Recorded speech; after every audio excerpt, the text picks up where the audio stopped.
Welcome to the Explore the Circular Economy show by the Ellen MacArthur Foundation, the show where we discuss, debate and explore all the ways to shift from a take, make, waste linear economy to a circular one where we design out waste, we keep products in use and we regenerate natural systems. I'm Rhaenyra and I'm going to be your host today, along with... Hi, I'm Sarah. I'm the Governments and Cities Network Manager here at the Foundation and I'm really excited for today's episode. Today, we've got two great speakers joining us. We've got Joseph and Joshua. Joseph comes from Ghana, where he is a social entrepreneur. He's an artist and philanthropist. And in 2017, he founded the Agbogbloshie initiative and works with a group of young entrepreneurs to turn e-waste found at the Agbogbloshie dumpsite into high-end furniture. We're also joined by Joshua Palfreman, who is currently in Cape Town, which is where Sarah and I come from, so we're very jealous. But he works throughout Africa as a waste management specialist, supporting businesses and countries throughout Africa in dealing with solid waste. Welcome to the show, Joseph and Josh. We're really, really excited to have you here. Thanks for having us. Absolute pleasure. Yeah. We are assuming that most people tuning in are tuning in using their laptop computer. And I guess we've been wondering a little bit if they know exactly what happens to their laptop once they've finished using it. Joseph, I wonder if you have any ideas about where these laptops might be ending up. Well, that's a good question. I think one of the most interesting things for me when I first discovered unearthed what Agbogbloshie was as Africa's largest electronic waste dump site. For me, it was really, something to behold of, an e-waste dystopia, which has about over 215,000 tons of, electronic waste and other negative externalities put there every single, year per annum. There's a picture of me there for the first time with my team in an orange jumpsuit. And if you look at that image, it just shows you that sort of the value chain in which aspects of corruption and sort of inefficiencies in the corporate world and tech sort of have shunned most of the e-waste towards that part of the world, which happens to be Ghana, unfortunately. If you used the word dump site there, and I think it would be really useful to explore why is it not a landfill? What is the difference between landfill and dump site? Because I think landfill is a term that here in Europe we're way more familiar with. What's the difference? I think when I say dump site, the way it differs in Ghana, for example, is that it's an ecology in of itself, whereby you have people in the informal sector who are following through the cracks of society, dwelling and working there, and sort of in a way, either burning the parts of the e-waste components for salvaging or precious metals to then resell. But I think in this case, with a dump site, it's sort of like an informal sector ecology in of itself. And that's what you have, with all the negative externalities at Agbogbloshie in Ghana. Yeah, so it's not a engineered, lined landfill that we get in many developing countries and even developed countries around the world. It's just a piece of land where a lot of waste is ending up. Exactly, like a de facto state of just a plethora of electronic waste and, just not managed in any structured form. No. And why has it landed up there? I mean, why in Ghana? Why outside Accra? I think there are studies that show that a lot of more developed Western countries like the US, have sort of their electronic waste shipped to less developed countries in the global South, which Ghana forms a part of in the sub-Saharan region. And so you typically find, as I previously enumerated, aspects of, corruption or inefficiencies or sort of just having this illegal dumping of, e-waste to less developed countries where infrastructure and policies aren't as stringent, and so I think that's why they sort of end up here, and that's kind of the value chain, that it creates. And then you talked a bit about the informal sector. I mean, what are the sort of informal activities that are going on at the Agbogbloshie dump site? And what are the sort of conditions that people who are working there and undertaking those activities working in? Well, it's very interesting. There's an image whereby I'm sort of like on a bunch of motherboards at Agbogbloshie, and you have, what you realize is that motherboards that are found in like discarded laptops have industrial gold. And so you have artisans in the informal sector working to extract that. You have individuals burning copper wires to extract the copper in its pure form, subsequently inhaling the harmful carcinogens and the toxins that come with that. And you have heavy metals that end up polluting the ground in and of itself. So you just have all these really, really detrimental effects that come as a result of the human activity and the micro entrepreneurs that work in that sort of like de facto dystopian state. So it's quite tragic. But having said that, there's sort of like it's just a huge source of livelihood for so many people who feel compelled to do that, as most of the dump site is filled with daily wage earners who live below the poverty line. We've had a question that's come in from YouTube that maybe I think is a good one for Josh to answer.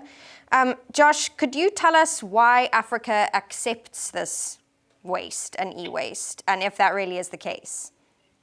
Yeah, well, I'll touch on what Joseph said. I mean, very often the dumping charges at these engineered landfills in Europe or United States are extremely expensive.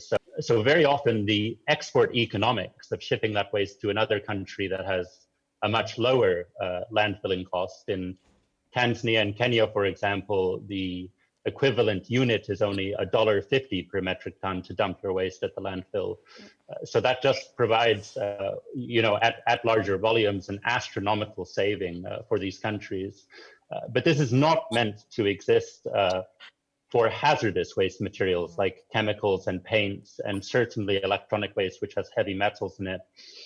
That was meant to be ruled out in the Basel Convention decades ago, and a lot of this is kind of falling through the cracks, unfortunately. Thanks for that, Josh. Going back to you, Joseph, I wonder if you could talk to us about the opportunity that you saw in this mess that is Agbogbloshie. Why did you start your initiative and your work on the dump site, and what really was the starting point? Well, that's a good question. So I studied at SSU University, and part of, in about 2017, community service hours were a prerequisite in a course called leadership. And a very important photographer, because I'm an art patron of sorts, but a very famous photographer, Fabrice Monterio, who won the Greenpeace Photography Prize in, I think it was 2016 or 2017. He came to the university and asked for volunteers to help him, because what he does is that he captures parts of the world where human beings have, taken this virus role and have sort of caused negative harm to the environment. And so I went for the first time with some colleagues from university who were also studying a liberal arts program. And I thought to myself, instead of just doing something for the sake of academia, when I went to Agbogbloshie for the first time, I was just shocked by how the public sector of government had sort of neglected it, in a way. And I thought that I could sort of galvanize change and even at least create some meaningful awareness in trying to shed light on the narrative and maybe propagate change in that direction. And so my team and I founded the initiative. My co-founder is Cynthia Muhunja. She's Kenyan, and she's in lockdown in Nairobi currently, probably watching this. And basically, we decided to sort of have conduct ethnocentric and empirical research, because what I find is that sometimes people have an ivory tower syndrome where they try and solve an issue without any empathy or any cognitive understanding of what's happening. And so we immersed ourselves in amongst the communities that are based on the dump site and the individuals who were daily wage earners there. And then we started implementing this program whereby we trained a few individuals vocationally to add value to the scraps of metal and another debris, to add value instead of simply burning it to sell. And we admit as a team in all humility that this isn't about having a one short success story. It's a very complex issue, which is equally as geopolitical as it is socioeconomic. And so we accepted that taking steps, each iteration of a solution would be based on our experience, and we're still learning and trying to improve that. Brilliant. I mean, you paint a really great picture of your experience there and why you got engaged and involved. And I love seeing some of your work. I think some of the stuff that's been created is amazing. But what are the challenges to scaling this? I think one of the things that we talk about a lot at the Ellen MacArthur Foundation is the ability to scale circular economy initiatives. What are your challenges to scale? I think, this is a very good question, because we ask ourselves this every single time, how do you keep an approach that is still human-centered and imbued with empathy, but still meaningfully scalable on an impactful level? And I think for me, one thing I've learned is partnership. I'm a huge believer of the United Nations Sustainable Development Goals. And I think partnership for the goals is essential in something like this. And so I think finding meaningful ways to sort of create jobs in the informal sector through scalably upcycling the waste in a way that is eco-incentivized and responsible is important. And we partnered in the past with the World Bank's Climate Innovation Center in Ghana, and I think for the most part the challenge with scaling is sort of doing it in a way that it is sustainable but yet eco-incentivized, and I think there are limitations to that because of how complex the issue is. Yeah. We've got a question from Twitter. So before I move to Josh, Joseph, we'd like to ask you just one more question, and maybe Joseph, you can, Josh, you can lead on this as well. It can be very overwhelming to deal with these complex issues and to work in a place like Agbogbloshie.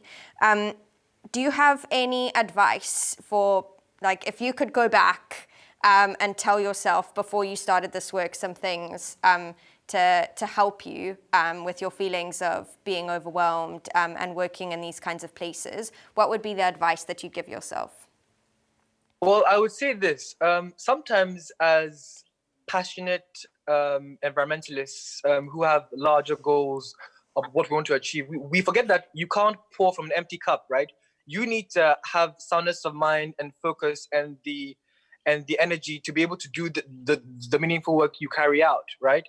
And so I think the first thing would be not to enter finding a solution with a hero complex, in thinking that it's going to be, you are going to be the end all and be all of how this issue is solved, carrying the entire burden on your shoulders. And which is why I sort of addressed one of the SDG goals as partnership for the goals, because I think that's important, and that meaningful, insightful, informed collaboration is important in understanding that as you pursue this larger than life goal and objective, which is idyllic in some cases, you sort of share the burden and just take care of your mental health in trying to pursue these things, because it can be overwhelming. It can be. Thanks, Joseph. Josh, do you have anything to add to that? Yeah, I agree with Joseph. I think of it as a commodities market that no one is really taking seriously. That there's a lot of value and a lot of wealth in the waste if you can find the right way to process and valorize it. Thanks for that. And I think kind of building on that, one of the big differences between the solid waste management sector in Europe and Africa is the role of the informal sector. Could you talk to us and describe to us a little bit about the informal sector and the role that it plays in Africa?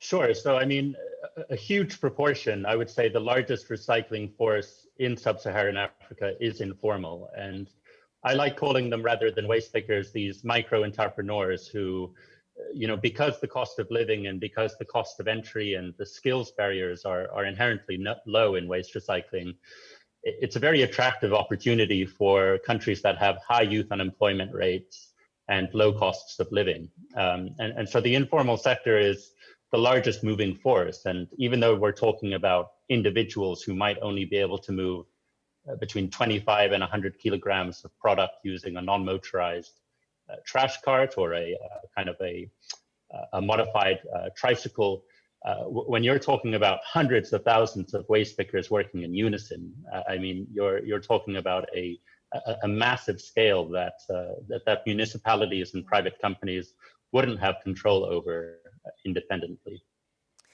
There's been a really great question that's come in, and I think it links to that informal sector and the differences really well. And the question is, if Europe sorts out the circular economy, will that radically impact the livelihoods of the informal sector in Africa? And what is that relationship? Well, I mean, like we said before, waste shouldn't really be exported to Africa from Europe. I mean, Europe has a wealth and a tapestry of better options, from waste to energy to subsidized recycling systems. In Africa and in many of the countries that I've worked in, waste management is something that you can very easily get out of people's front yard and somewhere where the public don't see it. It could be behind a hill past the airport. So municipal governors are going to have to think about things that are more on people's front doorstep, like water and sanitation, education and healthcare and roads. And that's why, until the Sustainable Development Goals came out, waste management didn't even feature kind of on the priority list for donors and bilateral banks like the World Bank and the United Nations. It's really right now that we're in the renaissance of this kind of delayed attention on a very serious issue. Definitely. And how do we start fixing this kind of system problem? How can we make manufacturers and corporations understand the value that's inherently in these products that are ending up kind of all around the world and in places like Agbogbloshie? Well, I think one way to do it is to inspire young people and to kind of be an advocate. Like I think Joseph's work is very well presenting. And another way to think of it, I think a more sly and cunning way, is to just make it so obvious within the capitalist system to recycle waste. And that's why if you look at things like plastic, metal, paper, and metals, if you can separate them and source segregate them, very often they become these valuable export commodities that can take care of themselves just with a bit of public subsidy or with a bit of public support.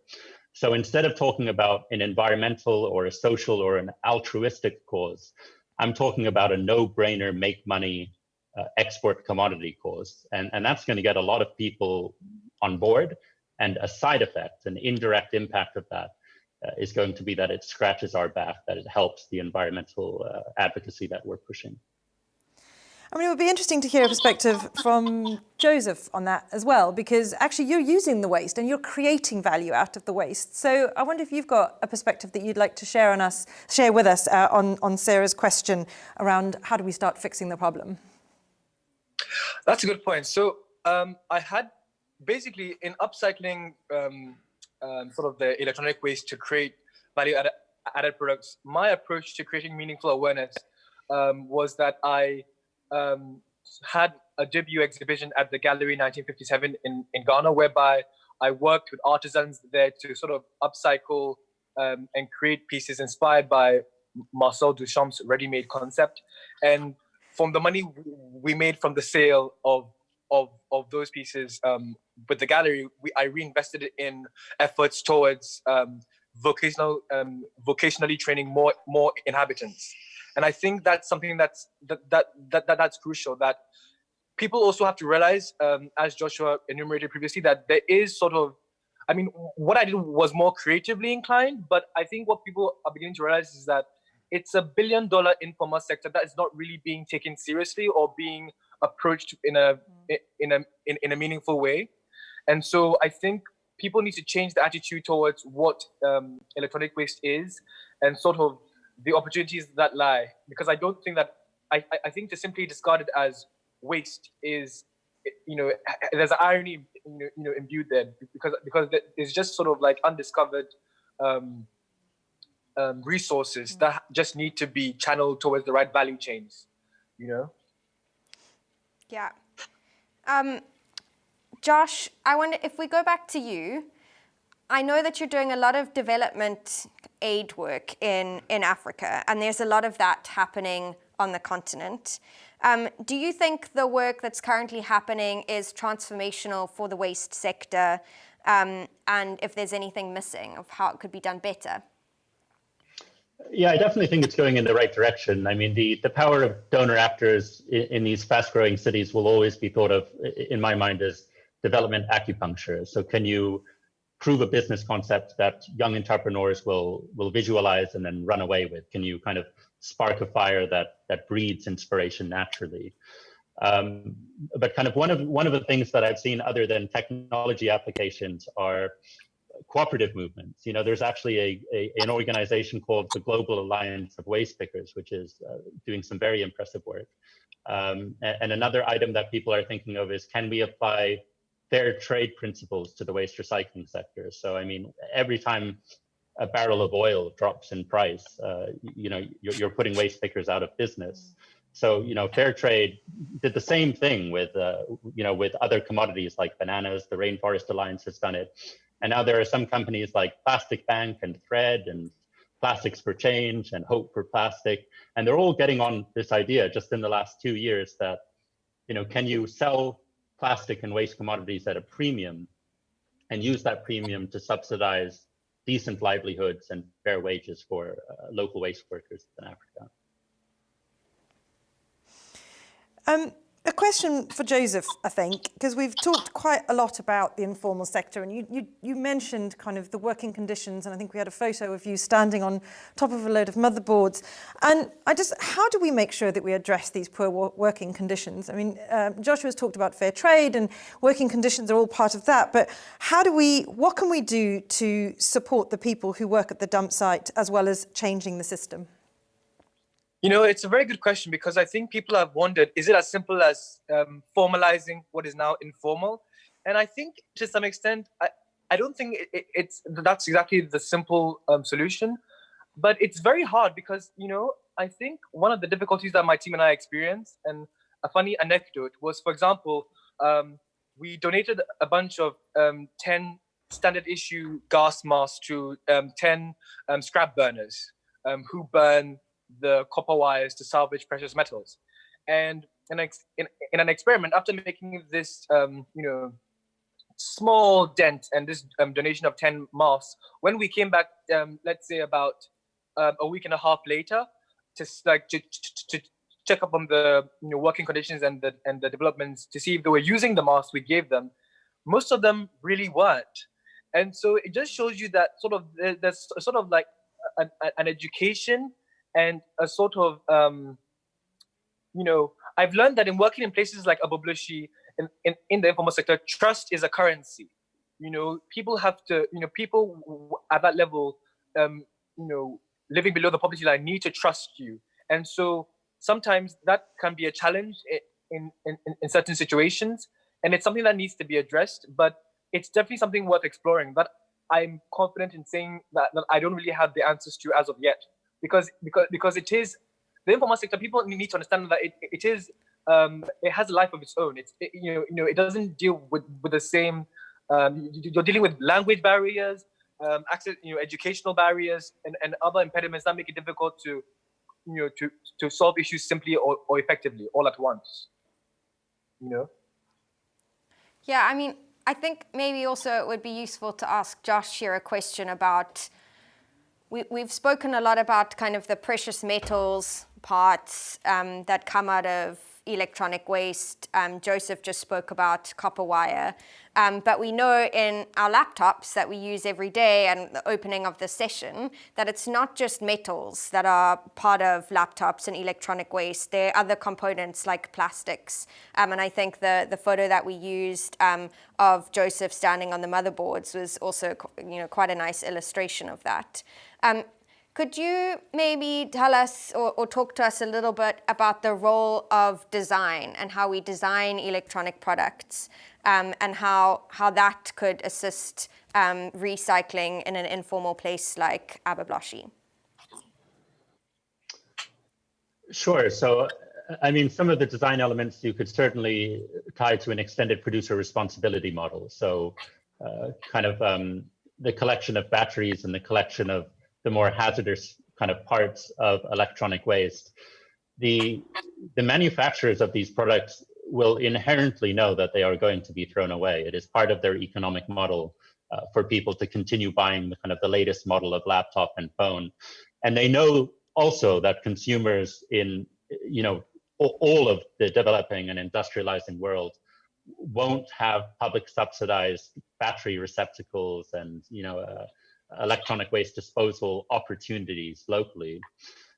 So I mean, I would challenge the private sector to say, if it's as easy to export your waste into another person's dump site to effectively, broom your problem under somebody else's rug, it should also be easy for you to repatriate these hazardous materials and bring them back. And when we're talking about the non-hazardous materials in that computer, like the plastic and the metal, we don't need to reinvent the wheel. I mean, just like Coca-Cola and Pepsi Company and much of the developing world have a return and a deposit scheme, there's a very robust plastic recycling market almost anywhere in the world that's not landlocked and has access to a port. And so that is a commodity that can be sold, and it shouldn't be ending up in dump sites. No, you're right. It shouldn't. I'm conscious that we're heading towards the end of our half-hour slot, and I have a final question for Joseph here, and I think Sarah and I both have a question that we'd like to ask him, which is, if you had a magic wand, you could pick any solution off the face of the planet, you had as much money, resource, and everything to be able to fix some of the challenges that you see in Ghana with the e-waste, what would that solution look like? God, you're putting me on the spot here. Really and truly, it would be an eco-incentivized way to recycle and generate value add from the negative externality of the dumping, which would go on to employ and empower the low-income inhabitants there with some sort of structured employment and skill sets that don't really require a lot of education, but on a more vocational level. So it would be the recycling of, it would be the sustainable and eco-incentivized recycling, whether that be a plant or on a manufacturing level of the sort of industrial waste and the residue that does end up at the dump site. And I think for me that's really important, because I think empowerment is at the center of solving some of these issues as far as the human aspect of it is concerned, And I think it was Galileo who said that, you can't teach a man anything, you can only teach him to find it within himself. And I think that has to do with what, solving these issues are about: human-centered, eco-incentivized solutions to recycle and upcycle waste. Brilliant. Loved that answer. Thank you, Joseph. We could probably spend the rest of the day talking to you, but unfortunately, our 30 minutes is up. So I'd like to thank you so much for spending the time with us today to talk about this challenge of e-waste in West Africa and Agbogbloshie in particular. I think what I'm really taking away from this session is just that it's a really big challenge. We don't have all of the answers yet. There are things that we could certainly be doing better on the ground in places like Agbogbloshie to improve the working conditions for people that work there. But there's also things that we need to be doing kind of this side of the world where we are today on the Isle of Wight to be solving this challenge in Europe, how we design products and creating mechanisms so that they're more easily able to be reused, repaired, and recycled. So I've really enjoyed today's session, and thank you to everyone at home who's enjoyed us as well. I think Rhaenyra has some last bits. Absolutely, and thank you, Sarah, for co-hosting with me. It's been a fantastic chance to talk to two really inspiring people from our home continent. We're far from home, but it's amazing to be able to be part of a session that takes us that little bit closer. There is no show next week, as we've come to the end of Series 1 of Explore the Circular Economy show. You can catch up on LinkedIn, Facebook, and YouTube, and you can go onto our website to find links to all the information and all the case studies and lots of other things about the circular economy. So hope to see you again soon, and remember to stay subscribed so you know that when we're back online.